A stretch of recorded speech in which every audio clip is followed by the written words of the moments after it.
చలపతిరావు అనే శోభన్ బాబు గారు హీరోగా మారి పెద్ద సంచలనం చేశారు. అలాగే రమణారెడ్డి అనే ఆయన అమెరికా వెళ్ళి రిమ్స్గా మారాడు.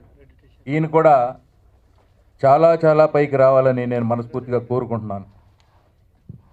పేరు మార్పులోనే గొప్పతనం ఉంది. అంతేగాక ఈయన చాలా గట్స్ ఉన్న దర్శకుడు. మొదట రియల్ స్టోరీ అని ఒక సినిమా తీశాడు. మా ఇంటి పక్కనే ఆఫీస్ ఉండేది, నేను వెళ్ళి కూర్చుంటే ఉండేవాడిని. ఎప్పుడు పబ్లిసిటీ కొత్త రకంగా ఉండాలి, కొత్త రకంగా ఉండాలి అని డిజైన్స్ దగ్గర కూర్చుని చేయించుకునేవాడు. ఒక సీనియర్ మోస్ట్ ఆర్టిస్ట్ డబ్బింగ్ చెప్పలేదు ఆ సినిమాకి చాలా రోజులు. ఏం చేయాలండి అని ఒక చిన్న క్వశ్చన్ మార్క్ పెడితే, తీసేయండి, వేరే వాళ్ళతో చెప్పించండి, రిలీజ్ చేయండి అంటే రెడ్డి గారు వెంటనే వాయిస్ మార్చేసి వేరే వాళ్ళతో ఆ సినిమా చెప్పించి సినిమా రిలీజ్ చేశాడు. అంత గట్స్ ఉన్న దర్శకుడు ఈ రిమ్స్ గారు. ఈ సినిమాతో నువ్వు చాలా పైకి వెళ్తావా అంటే వెంటనే ఎక్కడికి వెళ్ళాడు? అమెరికా వెళ్ళిపోయాడు. అమెరికా వెళ్ళిపోయి అక్కడ కష్టపడి గ్రీన్ కార్డు సంపాదించి అక్కడ నుంచి మళ్ళీ ఈ సినిమా గుల అనేది ఒకసారి వస్తే పోదు, అక్కడ సినిమా మొదలుపెట్టాడు. ఈ గ్రీన్ కార్డ్ అనే సినిమా 90% అమెరికాలోనే షూట్ చేసి ఒక 10% ఇండియాలో ఇక్కడ కొంచెం మన వాళ్ళని మిక్స్ చేసి సినిమా ఫినిష్ అయిపోయింది గ్రీన్ కార్డ్. దీనిలో నిజంగా ఈ సినిమా అందరూ తప్పక చూడాల్సిన సినిమా. ఆయన అమెరికాలో ఉన్న కష్టాలు, తెలుగు వాళ్ళు పడే బాధలు అవన్నీ కూడా బాగా ఆకళింపు చేసుకున్న తర్వాత అవన్నీ కలిసి సినిమా తీశాడు. గ్రీన్ కార్డు కోసం ఎన్ని తిప్పలు పడతారు. గ్రీన్ కార్డు వచ్చిన తర్వాత అక్కడ పడే బాధలు ఏమిటి? మన వాళ్ళు వెళ్ళి పెట్రోల్ బంకుల్లో లేకపోతే టీ బంకుల్లో పనిచేస్తూ అక్కడ నల్లవాళ్ళని మన వాళ్ళని వాళ్ళు వైట్ పీపుల్ కాల్ చేస్తూ ఉంటే ఇవాళ రోజు ఒక న్యూస్ వింటూనే ఉన్నాం. ఈ ట్రంప్ గారు వచ్చిన తర్వాత జాత్యహంకారం పెరిగిందని వాళ్ళు అక్కడ మన వాళ్ళని కాల్ చేస్తూ ఉంటే ఏమీ చేయలేక పేపర్లోనూ టీవీల్లోనూ గోల పెడుతున్నాం తప్ప రియల్గా ఏమీ చేయట్లేదు మనం. దీనికి ఏం చేయాలి? పిల్లల్ని ఇండియాకి తీసుకొచ్చేయాలా లేకపోతే అక్కడ కంటిన్యూ చేయాలా?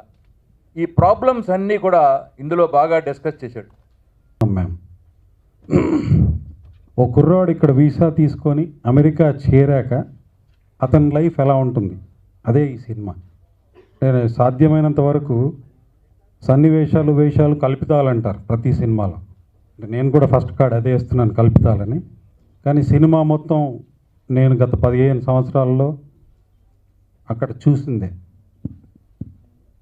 ఈ సినిమా పర్టికులర్గా నేను శోభనం రోజునే తమకు పుట్టబోయే పిల్లల్ని అమెరికా పంపించాలని నిర్ణయించుకునే జంటలకు, అలానే తమ కోసం పిల్లల్ని కాకుండా విదేశాలకు లేబర్ని కంటున్న మా తల్లిదండ్రులు లాంటి తల్లిదండ్రులకు ఈ సినిమా అంకితం అంటున్నా. ఎన్ఆర్ఐ ఒకప్పుడు మంచి అసలు ఒక ఇమేజ్ ఉండింది. ఇప్పుడు ఏమైపోయిందంటే మాకు అక్కడ సేఫ్టీ పోయింది. మీకు ఇంకో విషయం చెప్తానండి. ఎన్ఆర్ఐగా ఇక్కడికి వస్తే చాలామందికి చికెన్ స్మెల్ వస్తాం, ఎప్పుడు కోసేస్తాం అంటే మా స్టేజ్ అలా ఉండింది ఇండియాలో. ఎక్కడికి వెళ్ళిన ఎన్ఆర్ఐ అనగానే వీడికి ఫ్రీగా డబ్బులు వస్తాయి, వీడి దగ్గర ఎలాగలా నొక్కాలనే ఆలోచననే చాలామంది. అంటే మేము పర్సంటేజ్ ఎక్కువ చూస్తాం. మీ దగ్గర ఇంత ఓపెన్గా ఎవరు చెప్పుండరు, నేను చెప్తున్నాను ఓపెన్గా.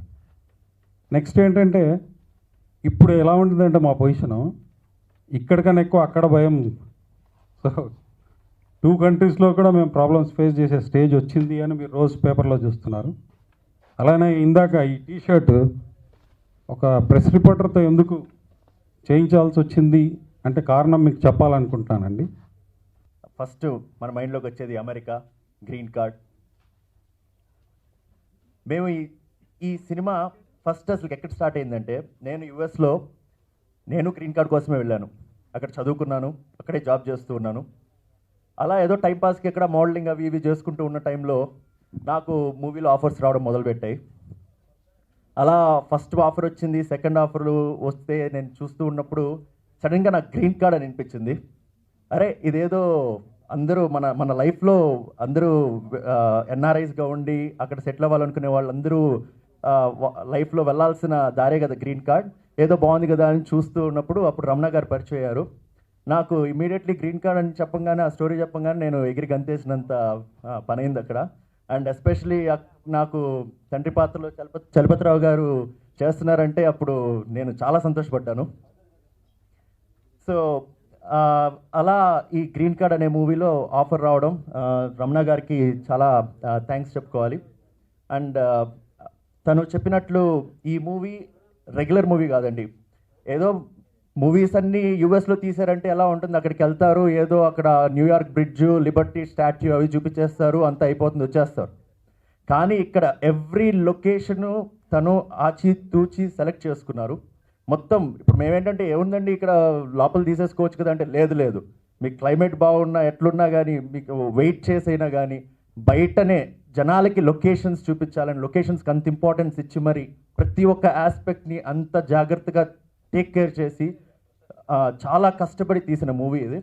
అండ్ చాలా థ్యాంక్స్ అండి. I'm really happy to be part of this movie. And Ramana garu, Chalapathirao గారు చెప్పినట్లు తన టాలెంట్ నేను చెప్పడం కాదు, మీరే చూస్తారు.